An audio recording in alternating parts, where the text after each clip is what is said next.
Hello everyone and welcome back. My name is Mr. Cobalt, and in this video, this is part two of writing neutral formulas for ionic compounds.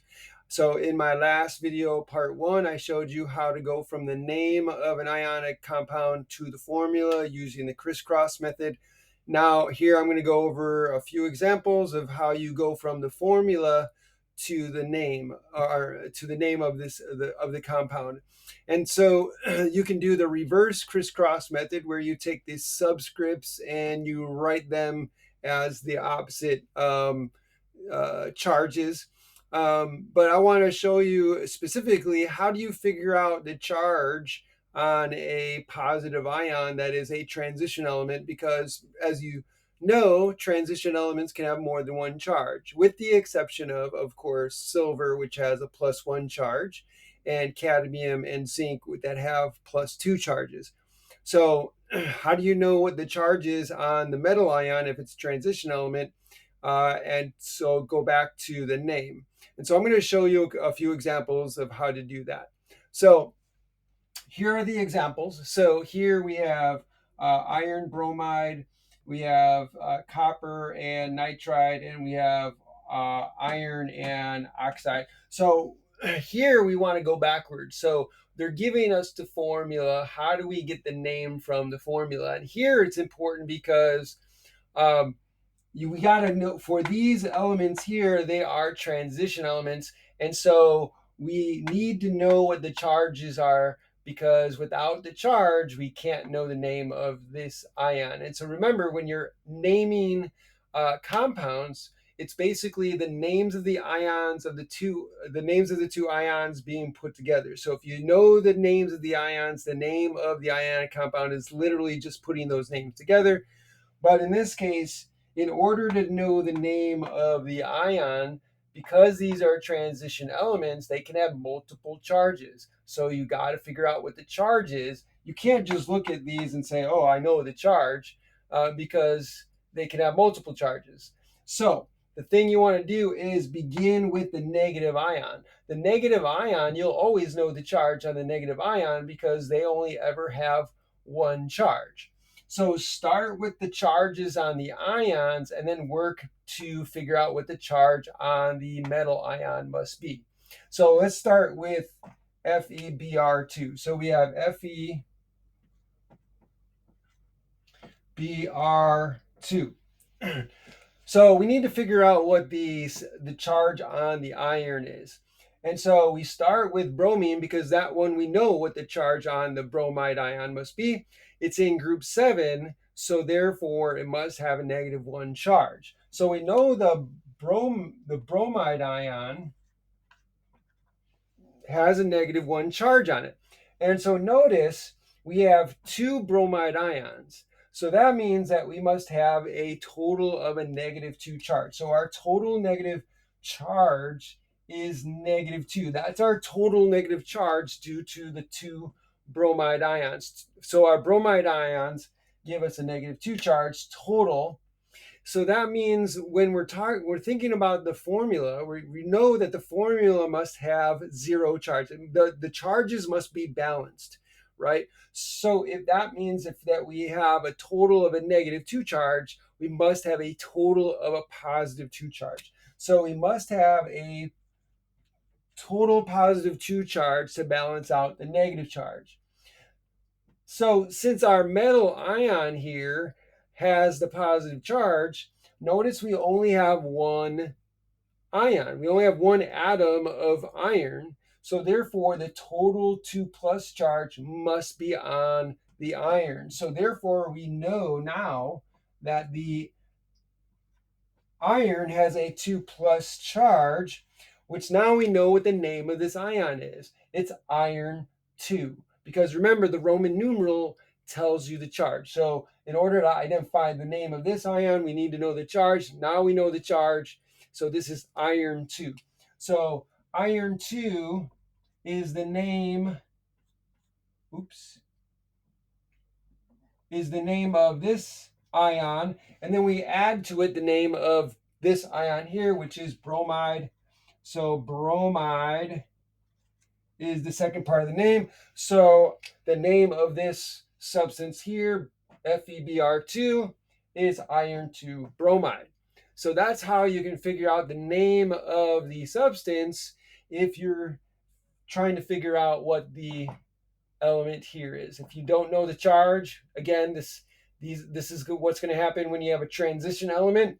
So you need to figure out what the charge is on your transition element first before you can name it. So you go to the negative ion first, figure that out first, figure out the total negative charge, and then figure out from there the total positive charge because they got to balance each other out, and then figure out how much charge goes on the metal ions. So if you have more than one metal ion, like if you have two, so if I had two of these, then the 2 plus charge would have to be divided evenly on the two ions. But here, since I only have one, the total 2 plus charge goes onto the iron.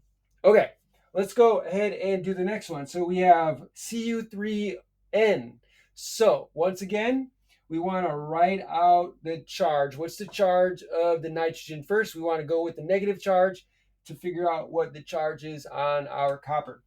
So we know that nitrogen has a 3 minus charge because it's in group 5, and group 5 elements have a negative 3 charge because they want to gain 3 electrons to have a full outer shell with 8 valence electrons. So negative 3 charge here. So then we only have one atom of nitrogen in our formula. So that means the total negative charge is a negative 3. We have copper, right? So what's the charge on the copper atom have to be? Well, we know that the total positive charge has to balance the negative charge. So that means that we have a total positive 3 charge. So we need a total positive 3 charge to balance out the negative 3. Now notice we have 3 copper ions. So that means that this total positive charge has to be split up evenly among the three atoms of copper. So positive 3 divided evenly among the 3 copper atoms is going to be a +1 charge for each of them. So that means that the copper must have a +1 charge on it. So therefore, now we know the name of this copper ion. It's copper 1. So when we write the name, it's going to be copper 1 plus the anion. The name of this anion is nitride because it's a monoatomic ion. So then it's nitride added to it. And so we have copper 1 nitride for the name of this formula here. Okay, finally, what about this one, AuO? So AuO, same thing. Let me go ahead and erase so I can get some, so make some room.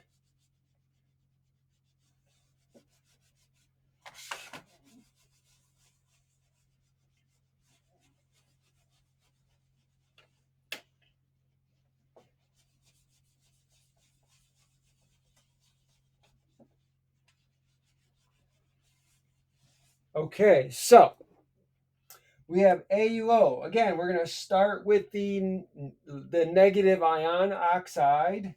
So our oxygen is in group 6, so we should know what the charge of oxygen is. Our oxide ion is going to have a negative 2 charge because it's in group 6 and it needs 2 electrons to have an outer shell. So this is the charge on our oxygen, and we only have one oxygen atom. So the total negative charge is going to be 2 minus because we only have one oxide ion that has a 2 negative. So the total negative charge is 2. So therefore, the total positive charge has to be 2. We need to balance out the total charges. And then here we have one one gold atom in our formula. So the total positive charge, there's no atoms to split the charge on. So the total positive charge has to belong to that AU, that gold atom right there. So that means that the charge of this ion is a 2 plus charge, which means that the name of this ion is gold 2. So gold 2 with a Roman numeral. So gold 2, and then the name of the oxygen ion here, which is oxide. And that's how you can figure out the name of your substances if they have transition elements that can have more than one charge. So the idea is you start with the negative ion first, figure out what the total charge is, and then that'll tell you what the total positive charge needs to be. And then you divide that up among the positive ions to figure out what charge. Once you know the charge of the positive ion, you can now know the Roman numeral that is added to that ion. Again, only applies to transition elements that have multiple charges. And again, the exceptions are silver, cadmium, and zinc. I hope this video was helpful. I hope part 1 and part 2 of the video really helped you and clarified things. If you like this video, please make sure you hit that like button down there. Also, make sure you subscribe to my channel, hit that notification bell right up there, and also put a comment down in the comment section. Let me know what you think. Ask me questions. I would love to hear from you. Thanks for joining me. Have a great day.